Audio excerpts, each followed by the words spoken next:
राजा परीक्षित महाराज कहने लगे, भगवान मरने वाले व्यक्ति को क्या करना चाहिए, किसका भजन करना चाहिए, किसका स्मरण करना चाहिए, किसका तप करना चाहिए।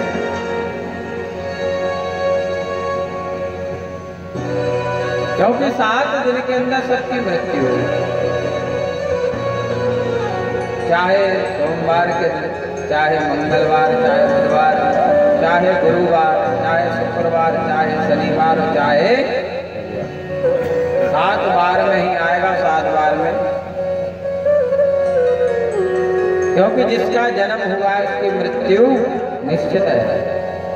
आया है सो जाएगा, राजा रंक कितना बड़ा धनवान हो, पर भगवान की लाठी से कोई बच नहीं सकता है। मारने वाला है भगवान, बचाने वाला है भगवान। हाथ जोड़ करके बैठे हैं, क्योंकि जब व्यक्ति को आत्मा का बोध हो जाता है, पहले व्यक्ति संसार को देखता है, जब उसे पता चल जाए कि अब मेरी मृत्यु निकट है, अब मेरा मरना है, फिर उसे आत्मा का बोध हो जाता है कि सब एक स्वप्न है। सुखदेव महाराज बड़े प्रसन्न हो गए, बोले राजन तुमने अपने लिए प्रश्न नहीं किया, तुमने सारे विश्व के लिए प्रश्न कर दिया। हे राजा परीक्षित महाराज, धन्य हैं आप, क्योंकि यदि कोई संत महात्मा मिल जाए, साधु मिल जाए, योगी मिल जाए, कोई ब्राह्मण मिल जाए, तो ये प्रश्न करना चाहिए कि भगवान मेरा कल्याण कैसे होगा, मेरा मनुष्य जन्म लेना सार्थक कैसे होगा। सुखदेव महाराज ने कहा, राजन सबसे पहले आप स्नान करो। और स्नान किसमें करना है? आप गंगा के तट पर बैठे हो तो गंगा जी में स्नान करो, जिससे आपका जो मलिन मन है वो साफ स्वच्छ हो जाएगा, आप पवित्र हो जाओगे। एक बार गंगा जी से जाकर किसी ने कहा, माँ गंगे, सारे दुनिया के लोग आकर के आप में अपने पापों को धोते हैं, तो सबसे ज्यादा पाप तो आपके पास है। गंगा मैया ने कहा, नहीं नहीं मेरे पास नहीं है। बोले फिर? बोले मैं सारे पापों को ले जा करके समुद्र को दे देती हूँ। समुद्र से कहा तो सबके पाप आपके पास हैं? बोले नहीं। बोले फिर? बोले मैं आकाश को दे देता हूँ, आकाश में जो बादल हैं उनको मैं दे देता हूँ। बादलों से कहा तो तुम्हारे पास सबके पाप हैं? बोले नहीं। बोले जिनने जो पाप किए हैं, जिनने जो पाप किए हैं पुनः उनके वापस कर देता हूँ।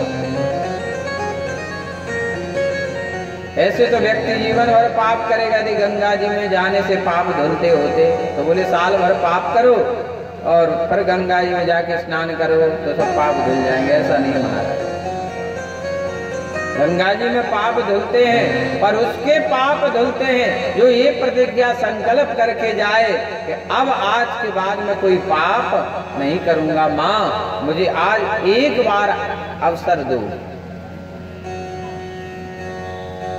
तब उसके पाप धुलते हैं। गंगा मैया में राजा परीक्षित महाराज ने स्नान किया, फिर कहा सुखासन में बैठ जाओ। लिखा हुआ है, जिता स्वनो जिता श्वासो जित संगो जितेन्द्रिया स्थूले भगवतो रूपे मनः संधारयते धिया।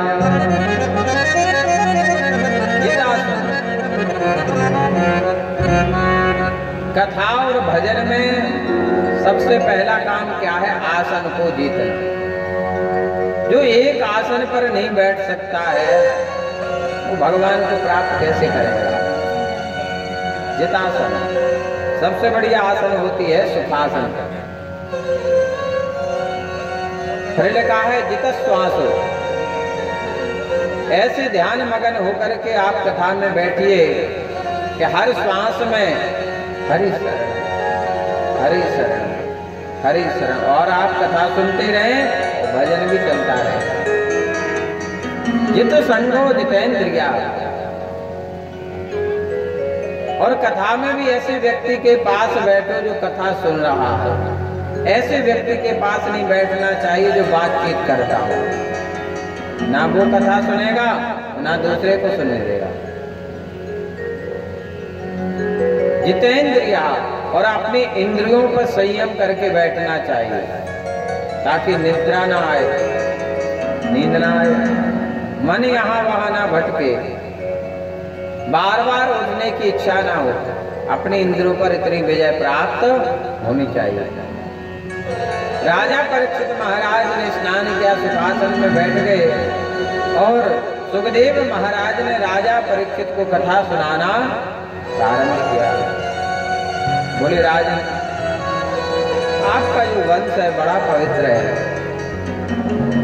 आपके वंशज बड़े धन्य हैं, आपके वंश पर भगवान की कृपा है, करुणा है। आप किसी कौरव वर्ण में भगवान के परम प्रिय भक्त भीष्म पितामह, जो केवल भगवान का भजन करते थे, भीष्म पितामह।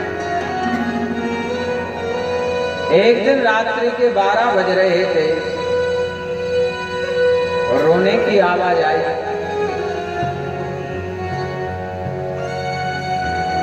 अर्जुन ने देखा कि रात्रि के 12 बजे कौन रो रहा है। जाकर देखा तो हमारे श्याम सुंदर कन्हैया रो रहे हैं। कहा भगवान, आपकी आंखों में आंसू, वो आप किसके लिए रो रहे हो? भगवान ने कहा मेरा परम प्रिय भक्त इस समय बड़े कष्ट में दुखी है और बाणों की सैया पर लेटा हुआ है। मैं उस भक्त के लिए रो रहा हूं। ध्यान देना, जब कोई भक्त दुखी होता है तो भगवान कभी प्रसन्न नहीं होते, भगवान को उससे ज्यादा दुख होता है। प्रातः काल हुआ, पांचों पांडव, कुंती, द्रौपदी, भगवान जब पहुंचे कुरुक्षेत्र में तो बाणों की सैया पर लेटे हुए। आज भीष्म पितामह ने जैसे भगवान को देखा, आंखों से झरझर आंसू बहने लगे भीष्म पितामह के। हे भगवान, मैं आपको कैसे प्रणाम करूं? मेरे हाथों में बाण ही बाण खिदे हुए हैं, पांव में भी मैं उठ भी नहीं सकता हूँ, हाथ भी नहीं जोड़ सकता हूँ। भगवान, इन आंखों के आंसुओं से भगवान मैं आपको प्रणाम करता हूँ। आज मैं कितना बड़ा अभागा हूँ कि भगवान मेरे सामने है, मैं भगवान को हाथ जोड़कर भी प्रणाम नहीं कर पा रहा। ऐसा क्या अपराध बन गया? भीष्म पितामह कहते भगवान, मुझे 7 जन्मों की याद है कि मैंने कोई पाप नहीं किया है। शिव रंजनी, शिवनाथ तेरी महिमा आगे चले।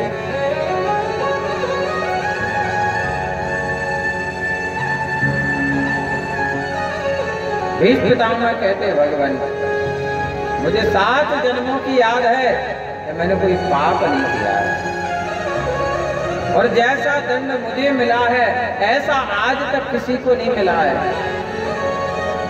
हे भगवान, मैंने ऐसा क्या अपराध किया है? उसी समय द्रौपदी हंस पड़ी। अर्जुन ने कहा, द्रौपदी, कोई मरणासन पर लेटा हुआ है और तुम हंस रही हो, ये तुम्हें शोभा नहीं देता है। द्रौपदी ने कहा, स्वामी, पिता समान भीष्म पितामह कह रहे हैं कि मैंने कोई पाप नहीं किया है जब दुशासन मेरी साड़ी खींच रहा था, उस समय उस सभा में ये भी बैठे हुए थे, आंख खोलकर ये देख रहे थे। ये चाहते तो दुशासन को रोक सकते थे।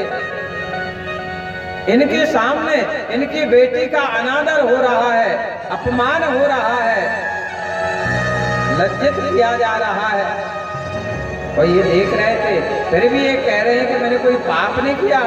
अरे जिस पिता के सामने उसकी बेटी को निर्वस्त्र किया जाए, ऐसे पिता को तो मर जाना चाहिए। वे कहते मैंने कोई पाप नहीं किया, इससे बड़ा पाप और क्या होगा। भीष्म पितामह कहते बेटी मुझे क्षमा कर दो, मैंने दुर्योधन का दूषित अन्न खाया था, जिस वजह से मेरी बुद्धि खराब हो गई थी। क्योंकि जैसा खाएंगे अन्न वैसा होगा मन, जैसा पिएंगे पानी वैसी होगी पानी। भीष्म पितामह आज भगवान से कहते भगवान मेरी एक इच्छा है, मेरी एक बेटी है, आप उसके साथ विवाह कर लें। पितामह कहते ने जैसे कहा मेरी एक बेटी है, भगवान ने कहा आपकी कौन सी बेटी है, आपका तो विवाह नहीं हुआ है, आप तो ब्रह्मचारी हैं, पर बेटी कहाँ से आ गई। और मेरी बुद्धि मेरी जो मति है ना बुद्धि, ये पवित्र है, निर्मल है, स्वच्छ है, इसे आप स्वीकार कर ले भगवान। इति मति रूप कल्पिता वितृष्णा, इसे वरण है भगवान, इसमें कोई दोष नहीं है। हे भगवान, उस युद्ध में मुझे आपकी एक एक बात याद है भगवान। जब मैंने अर्जुन को मारना चाहा तो आपने अपने भक्त अर्जुन की रक्षा करने के लिए अपनी प्रतिज्ञा को तोड़ दिया। आप रथ के पहिए को लेकर के मारने के लिए तोड़। उस छटा को देखकर, उस छवि को देखकर मेरे हाथों से अपने आप धनुष छूट गए। इतना सुंदर स्वरूप, हे भगवान। दुर्योधन ने लाख का भवन बनाया, पांडवों को उसमें रहने के लिए दिया, आपने पांडवों की रक्षा की, लाक्षागृह से बचाया। द्रौपदी ने पुकारा, आप द्वारका से दौड़े चले आए भगवान। मैं आपकी कितनी स्तुति करूं भगवान, मैं उस छवि को भूल नहीं पा रहा हूं भगवान। और भीष्म पितामह उत्तरायण का इंतजार करने लगे कि जब उत्तरायण आएगा तब मैं अपने प्राणों को, देह को त्यागूंगा। उत्तरायण का जैसे समय आया और भीष्म पितामह से भगवान कहने लगे मांगो भीष्म पितामह क्या चाहिए तुम्हें। तो वो कहने लगे हे भगवान, अब मैं अपने प्राण देने के लिए जा रहा हूं। वो एक ही इच्छा है कि जब मेरे शरीर से प्राण निकले भगवान तो आप मुस्कुराओ, अधरों पर वेणु वादन करना, घुंघराले जो आपके केस हो वो दिखने चाहिए, मुस्कुरा दिखने चाहिए। अब भगवान के सामने उसका भक्त ऐसी बात कहे जो मरणासन पे, वहां कोई कैसे मुस्कुरा सकता है। और भीष्म पितामह कहते हैं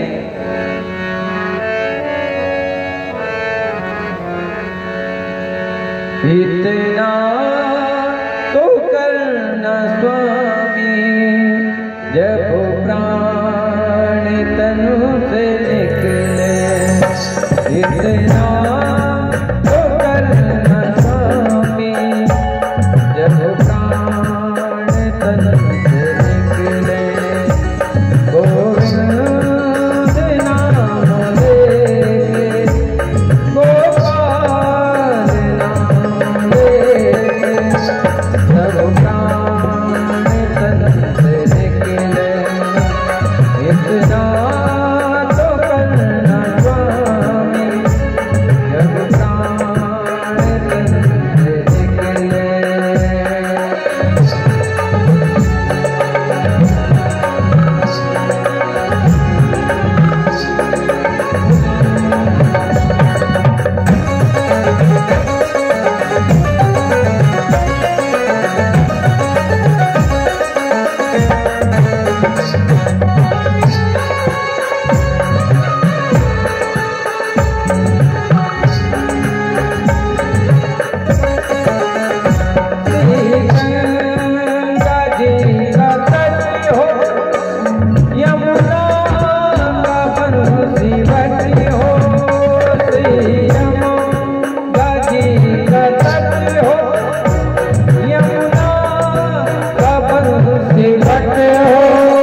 भीष्म पितामह के शरीर से एक सुंदर ज्योति निकली और उत्तरायण में भीष्म पितामह ने अपनी देह का त्याग किया। कौरव पांडव वंश में एक और भगवान के परम प्रिय भक्त हुई जिनका नाम है कुंती। जब पांडवों की विजय प्राप्त हो गई, भगवान द्वारकापुरी जाने लगे, तो भगवान ने कहा बुआ मांगो क्या चाहिए। तो बुआ क्या मांगती है भगवान से?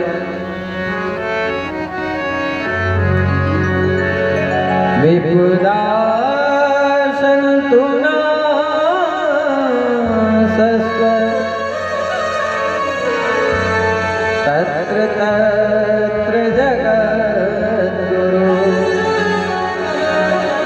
भवतो दर्शनं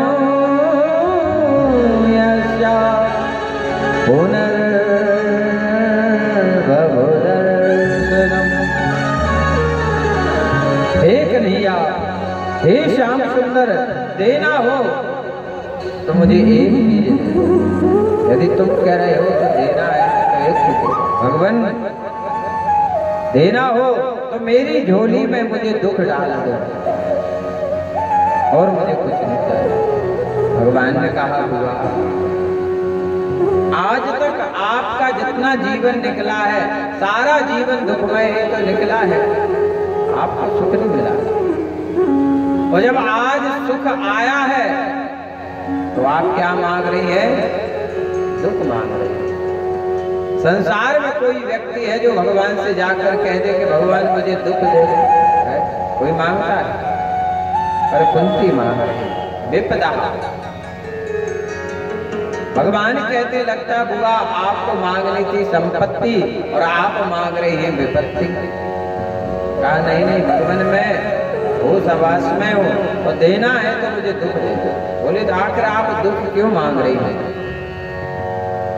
जैसे ही कहा उसी क्षण वो कहने लगी भगवान मैं इसलिए दुख मांग रही हूं कि जब तक मेरे जीवन में दुख रहा जो वाले दरिया तानपुर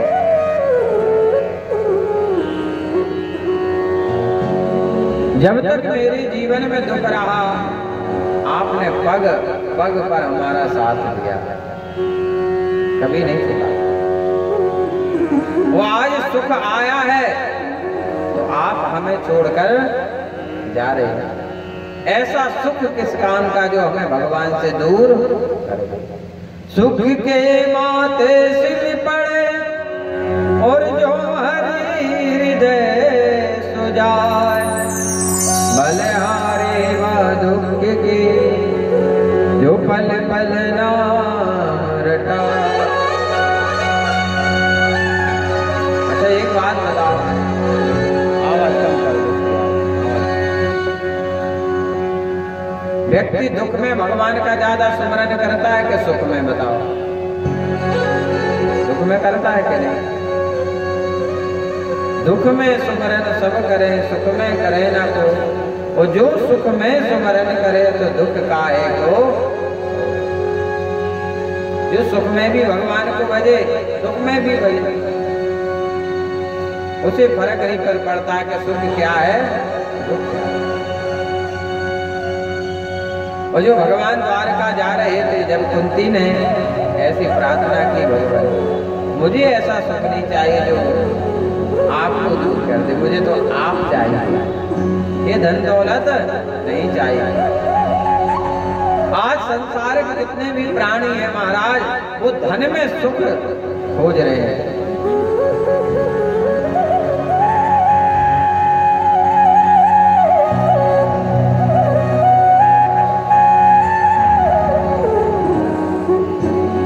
और लक्ष्मी को क्या कहा गया है?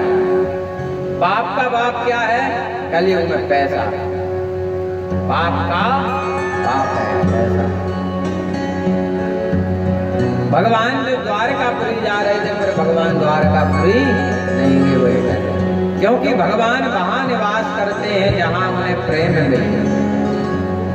प्रबल प्रेम के पाले पड़कर प्रभु को नियम बदलते देखा, अपना मान भले टल जाए भक्त का मान न टलते देखा। भगवान कहते हैं भले मेरा अपमान हो जाए मुझे स्वीकार, पर मेरे भक्त का अनादर और अपमान ना हो जाए।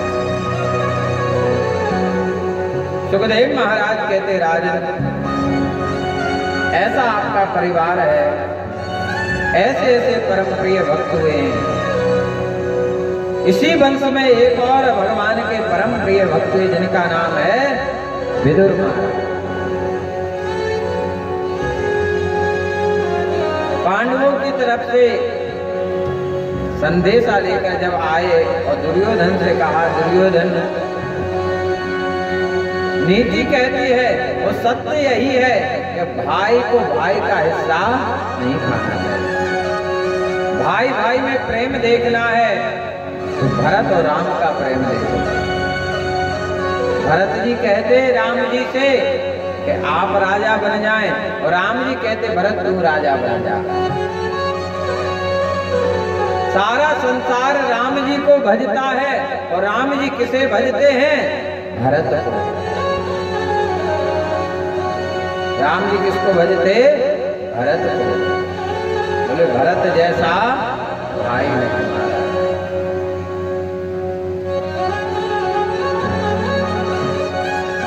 और भरत जैसे संत के नाम से ही हमारे इस देश का नाम पड़ा भारत। पहले से देश का नाम क्या था? अजनाव खंडवर। पहले कोई भारत नहीं कहता था, अजनाव खंड। भरत जैसे संत ने जन्म लिया तो उस देश का नाम पड़ा भारत। 3 भरत हुए, एक शकुंतला नंदन भरत, एक कैकेयी नंदन भरत और एक जड़ भरत। 3 भरत। तो भाई भाई का यदि प्रेम देखना है तो रामचरितमानस में देखो। माता पिता का कितना आज्ञाकारी होना चाहिए ये रामचरितमानस में देखो। गुरु के प्रति कितना श्रद्धा भाव होना चाहिए ये रामचरितमानस में देखो। विदुर महाराज ने जैसे कहा तो दुर्योधन ने विदुर से कहा, मेरे राज में रहते हो, मेरा खाते हो और मेरे शत्रुओं के लिए मांग रहे हो, जाओ मेरे राज्य से निकल जाओ, अब तो मेरे राज्य में नहीं रह सकते हो। बोले निकाल दो विदुर जी को बाहर। विदुर महाराज को बाहर निकाल दिया गया। जंगल में जाकर के विदुर महाराज बड़ी अपने भगवान का भजन करने लगे। इधर शकुनी के कहने पर निमंत्रण किया गया भगवान का द्वारकाधीश कृष्ण का। सारे शहर सज रहा था। महाराज विदुर महाराज आए और विदुर महाराज ने देखा कि आज सारा नगर क्यों सज रहा है, क्या बात है? पूछा भैया क्या बात है, क्यों इतना सज रहा है? बोले तुम्हें पता नहीं है? बोले नहीं। बोले द्वारकाधीश कृष्ण भगवान पधार रहे हैं हस्तिनापुर। जैसे कानों में आवाज पहुंची विदुर महाराज के घर जाकर बैठकर रोने लगे। मृदुला विदुरानी ने कहा स्वामी क्या बात है, आप क्यों रो रहे हो? कहा देवी मेरे प्राण प्रिय भगवान यहाँ पधार रहे हैं, सब उनका दर्शन करेंगे, मैं उनके दर्शन से वंचित रहूंगा।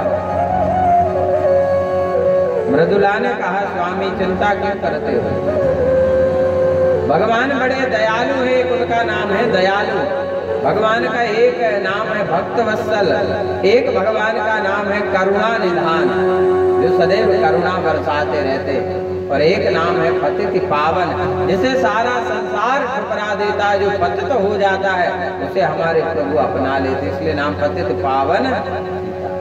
रघुपति राघव राजा राम और पतित पावन सीताराम।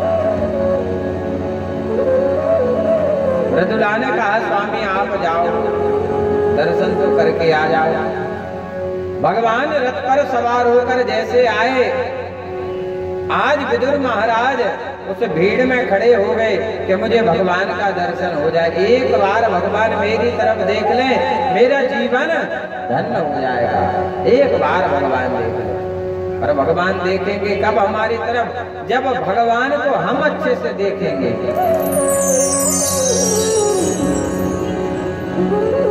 हम मंदिर में जाएं तो भगवान को बड़े भाव से देखें, भगवान का मुकुट कैसा है। हे भगवान, मुझ पर कृपा करना। आपके इस मुकुट में जो हीरे जवाहरात जड़े हुए हैं, भगवान एक दिन मैं भी उसका एक हीरा बन जाऊं। हे भगवान, आपके जो घुंघराले केस हैं, कृपा करना कि मैं उसका एक बालिक बन जाऊं। आप पाँव में जो पैजनियां पहनते हैं पायल, उसका नूपुर बन जाऊं भगवान। तो कुछ नहीं बन पाऊं तो भगवान आपके चरणों की रज बन जाऊं। जब ऐसा भाव लेकर मंदिर में जाकर हम दर्शन करेंगे, तब हमें भगवान का दर्शन होगा। और हम लोग क्या अपराध करते हैं? मंदिर में जाते हैं और हाथ जोड़ते हैं और नेत्र बंद कर लेते हैं। जहाँ नेत्र बंद नहीं करना चाहिए वहाँ बंद करते हैं, और जहाँ बंद करना चाहिए वहाँ खोल लेते हैं। देख तेरे संसार की हालत क्या होगी भगवान, कितना बदल गया।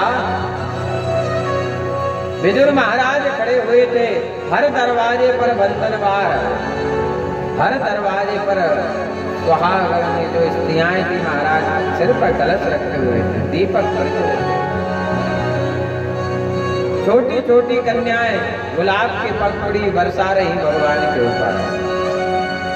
क्योंकि जब हमारे दरवाजे से भागवत निकले, चाहे किसी की हो महाराज, तिलक कर देना चाहिए। तिलक नहीं कर सकते तो फूल बरसा देना चाहिए, वो भी नहीं कर सकते हैं महाराज। तो जब भागवत और ठाकुर जी निकले तो हाथ जोड़कर चप्पल को उतार कर बस खड़े हो जाओ। सच्चे भाव से आप खड़े हो गए तो उसी दिन आप पर भगवान की कृपा हो जाएगी। और लोग को दरवाजे बंद रहते हैं, मठ बंद रहते हैं महाराज। दरवाजे से भागवत निकलती है, जूता चप्पल नहीं उतारते हैं, और कोई मर जाए तो जूता चप्पल उतार लेंगे। ये स्थिति है हमारा, सब उल्टा काम करता। विदुर महाराज खड़े हुए हैं। दुर्योधन ने कहा, अरे कन्हैया देखो, मैंने तुम्हारा कितना स्वागत सत्कार किया है, और मैंने तुम्हारे लिए 56 भोग बनवाए हैं। भगवान ने कहा 56 भोग? बोले हाँ। भगवान ने कहा इसके भोग में मुझे प्रेम दिखाई नहीं दे रहा है। जब जो व्यक्ति भोजन बनवाए और खुद परोसे तो समझ लेना कि इसके खिलाने में प्रेम है। जैसे किसी के घर में शादी हो रही हो महाराज, और जो घर धनी हो ना, घर धनी, आप भोजन कर रहे हो, वो बोल जाए, क्यों भैया प्रसाद अच्छा बना है, भोजन अच्छा बना है, थोड़ा और लीजिए ना। आपके आने से हमारे इस भोजन में 4 चांद लग गए। आपने हम पर बड़ी कृपा की, जो आपने हमारा सम्मान रखा, तो हमें कितना अच्छा लगेगा, लगेगा कि नहीं? पर भगवान ने देखा कि यहाँ तो प्रेम दिखाई नहीं दे रहा है, और मैं हूँ प्रेम का भूखा। भगवान ने कहा देखो दुर्योधन, 2 प्रकार के भूखे होते हैं। एक भूखा होता है पेट का, उसे चाहे रोटी फेंक कर दे दो, चाहे बासी दे दो, चाहे जैसी चाहे दे दो, तो पेट भरना है ना। उसे मतलब कि तुम कौन हो, कहाँ से आए हो, कैसे दे रहे हो, उसे तो अपनी भूख मिटानी है महाराज। और एक होता है प्रेम का भूखा, जब सम्मान से बुलाया जाता है तब व्यक्ति आता है।